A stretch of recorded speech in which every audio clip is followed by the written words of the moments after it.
Hey, Canucks fans, let's talk about the Canucks power play. Who's going to run it and who's going to be on it?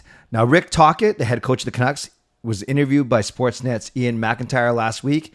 And very interesting things to say, well, throughout the whole interview, but when it came to the power play, we know that Jason King was let go after a few seasons with the Canucks.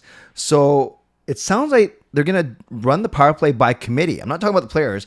I'm talking about coaching first. So they're not replacing Jason King per se to run the offense and the power play. Instead, it's going to be Tocchet himself as the head coach, Sergei Gonchar, who's technically a development coach for the defense, and then Henrik and Daniel Sedin. Now, let me say what Tocchet said in this interview. He said, who will run the power play was the question that Tocchet's answer. Sergei Gonchar and the Twins. And I'll take a big chunk of it for now, and then we'll go from there. I'll be honest with you, I'm going to really rely on that core group of guys on the power play to come up with ideas, the core group meaning the players themselves. Then when pressed about Gonchar being only a part-time staffer who lives in Dallas, says this, Tocchet says, he's still on that kind of part-time arrangement, but I think I'm going to get more out of him in sense of more days. If Sergei's on the road part-time, maybe road trips when he's away, can I get one of the Twins to come? But they're all in. Sergei, even though he's at home half the time, he's still in contact, still calling players, still watching video, still sending video. He's just not there every day. Now, I know a lot of fans, some media members have suggested that this isn't the best approach, that it's always better to have a dedicated coach there for home and away games and practices, of course, working with the team, working with the players, coming up with strategies, adjusting on the fly, so on and so forth. But when I really step back and think about this, I don't think this could be, I might end up being sorry for saying this, but I don't think it's going to be as problematic as some people are suggesting because of the people involved. You look at the players first. No, actually, I'll get to the players in a second. You look at the four names involved, Tocchet, Gonchar, Daniel, and Henrik, all proficient power play producers during their entire careers. And I think given their individual experience, their desire to work together as a group, and the players' experience. Remember, this is a power play that was 11th overall last season, 9th overall the year before, always in the 22 to 24% range, which is really good. That's why they're top 10, flirting with the top 10 every year. And the power play is kind of like the least of the worries when it comes to the Vancouver Canucks.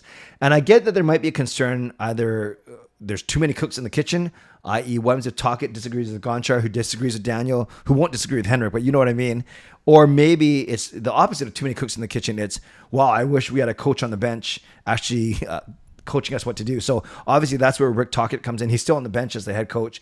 And then at home games, it'll likely be one of the Sedins. And then on away games, it'll be Gonchar if he can get there, or maybe one of the Sedins, as I mentioned in Tocchet's quote. So between the collective wisdom and experience of those players, of the former players, the coaches now, if they're working hard and if they understand their set plays, their systems, their breakouts, their entries, their rotations, their who's subbing for who, I don't think it's going to be as problematic as some people are making out to be. And again, I might be proved wrong in the first 5 games of the season. I sure hope not. Canucks need to get off to a good start. But that's what I'm thinking is overall, I'm not particularly worried just yet. I'm willing to see how it goes. But yeah, I think the two risks that you have are, one, either too many cooks in the kitchen, or two, there's not even one single cook in the kitchen. The kitchen's closed. So horrible analogy, but I think you guys know what I'm getting at. The players, though, the players are key. Because, yes, you can coach them, you can tell them about systems, about rotations, everything, but they're the ones that have to go out and execute. And that's where I think that's maybe what's giving me some comfort in how good the Canucks unit is. Now, of course, you lose Bo Horvat. That was a huge, huge missing piece. I'm not at all trying to understate that. But you still have, at least the way they lined up at the end of last year, you have Petey on the right, Miller on the left, Kuzmenko net front, Beauvillier in the bumper. We'll talk about that in a second. And then Quinn Hughes, of course, up top. So that's still a very proficient unit. You could, if you're not sure about Beauvillier in the bumper, you could put a right-hand shot in the bumper like a Besser or a Garland. But then what you're doing there is you are then having to run the power play through Petey on the right side, or you can move JT Miller to the right side if you want. But both are left-handed shots. But the reason why Bo works so well, Bo Horvat in the bumper on the left side, is picture them. He's left-handed. So a one-timer from JT Miller coming from that side is on his strong side, not having to come across his body to the right. and then a pass down from the bumper spot. Sorry, not from the net front spot. Is usually coming from the goalie's right, the player's left. So straight out and a one-timer to Bo. If you have a right-handed shot there, then obviously you can't run your power play from the left side because of that cross ice, cross body one-timer. Now you're running from the right side, and that could be PD.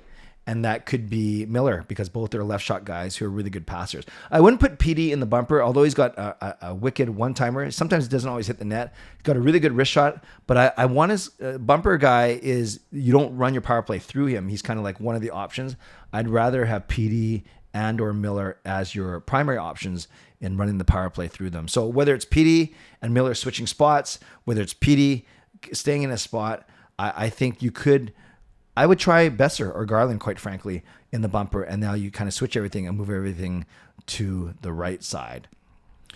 Now you're looking at more wraparound opportunities for... No, Kuzmenko's a righty, so I guess that changes a little bit down below, but I think Kuzmenko is skilled enough to do that. Now, that's what my first unit would look like. So, for instance, let's say Besser's in the bumper, so I'm going Kuzmenko at net front, let's say Miller, Besser, PD across the middle, so to speak, and then Quinny Hughes up top.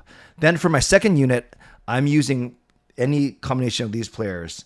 Well, Hronek up top, and then I'm using Pius Suter as my guy who has to take a draw if we need to as a centerman. And then I'm using Mikheyev, if he's healthy, Garland, and Beauvillier. So I guess technically because Garland, for this unit, you can then move it to... the majority of guys are left-handed. You can move the second unit to a left-handed bumper, or you put Garland in the bumper. Actually, now that I think about it, I'm not sure if you want your first unit playing one way and then your second unit playing the other. From a coaching perspective, you probably, I don't know, I'm not a coach, but maybe you want the same-handed bumper for both units. So for the second unit, then I'm putting Garland in the middle. He's got a decent shot. Then I'm putting someone like Beauvillier net front, who's good with deflections and things. Then I have Mikheyev and Suter as my two guys on the wings, and then I have Philip Hronek on top. So those are my units. So let me know two things, Canucks fans. Let me know, number one, does this whole coaching the power play by committee concern you or not? And number two, what would your units look like? You don't have to tell me the positions, but my first unit is Miller, PD, Kuzmenko, Hughes, and Besser. My second unit is Hronek, Mikheyev, Garland, Beauvillier, and Suter. Let me know your units down below. I love to compare what you have to say compared to what I have to say, and I would love your opinion on this power play coaching by committee. I hope you guys have a really good weekend. My next stream is tomorrow night, Sunday night at 10:30. I hope you can join me there, and otherwise enjoy this long weekend before we go back to reality for any students, teachers out there. So thanks to my sponsors, Advanced City Experts Real Estate, Perform and Transform, Personal Training, Weight Loss. Thank you, legendary Lucas Gates, legendary Carol Bovelander, legendary Andrew Chang, Hall of Fame and franchise members as well. And thanks to all of you watching and subscribing. Always appreciate you. Never take you for granted. On your way out, subscribe, like the video, become a member, upgrade your membership, or leave me a donation. All things are appreciated. And once again, leave me a comment down below your thoughts on the Canucks power play for this upcoming season. Stay safe, stay healthy, take care of yourselves, and take care of each other. Have a great day, great weekend. God bless, and go Canucks go.